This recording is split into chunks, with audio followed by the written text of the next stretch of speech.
So everyone's heard the story of the three little piggies, right? The whole big bad wolf, or at least you guys think you probably have. But I'm here to tell you that you actually haven't heard the real story because you haven't heard my side of the story. I'm the wolf, Alexander T. Wolf. Now, I don't know how this whole big bad wolf stuff even got started. My first initial guess, probably my diet.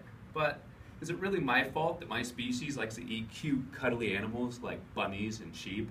I bet if cheeseburgers were cute and cuddly too, you'd all be looked at as big bad people. But anyways, like I said, the whole big bad thing, total misrepresentation. The real story is about a cup of sugar and a sneeze. I'll tell you the real story now. So it all started way back when in Once Upon a Time, I was making a birthday cake for my dear sweet granny, and I was also struggling from a little bit of a cold. I was sneezing and coughing, and halfway through baking the cake I realized I ran out of sugar. So I did what anybody would do, and I walked next door to the neighbor to ask for a cup of sugar. Well, this neighbor, he was a real pig. I mean, an actual pig. And he wasn't very bright either. He built his entire house out of straw. Can you guys believe that? A house out of straw?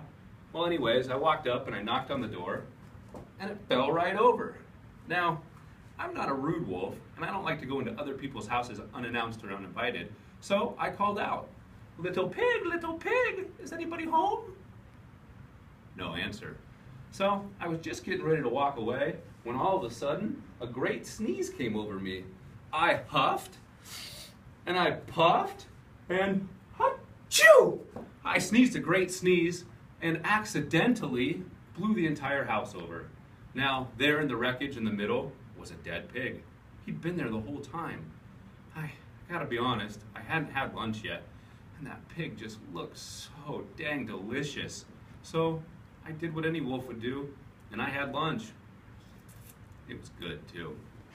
Afterwards, I was a little bit full, and I still wasn't feeling great, but I didn't have the sugar, so I went on to the next neighbor. This neighbor was the pig's brother.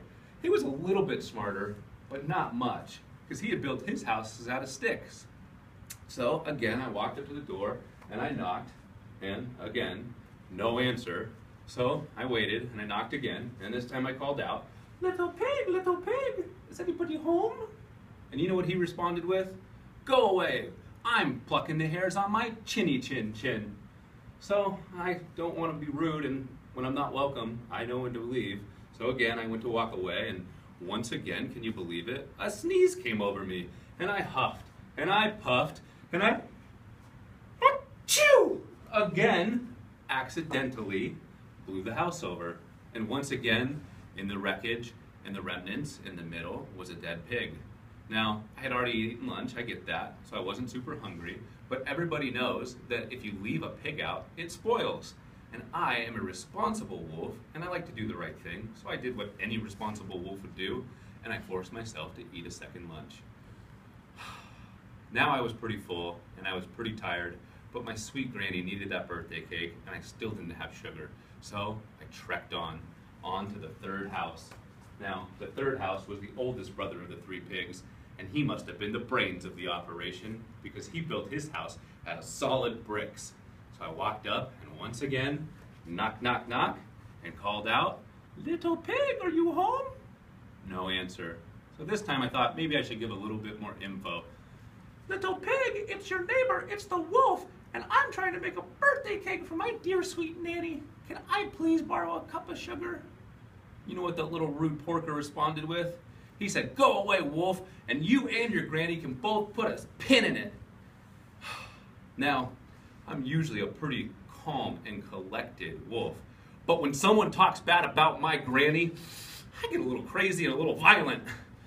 I blacked out, so I don't remember what happened next, but when the police showed up, apparently I was huffing and puffing and trying to blow this house down and making a really big scene. And I guess the police had heard about the previous two pigs, so the rest, as they say, is history. Here I am in jail, waiting to be sentenced, and all for a big misunderstanding. And Granny never did get her birthday cake. Which reminds me, do any of you have some sugar I could borrow?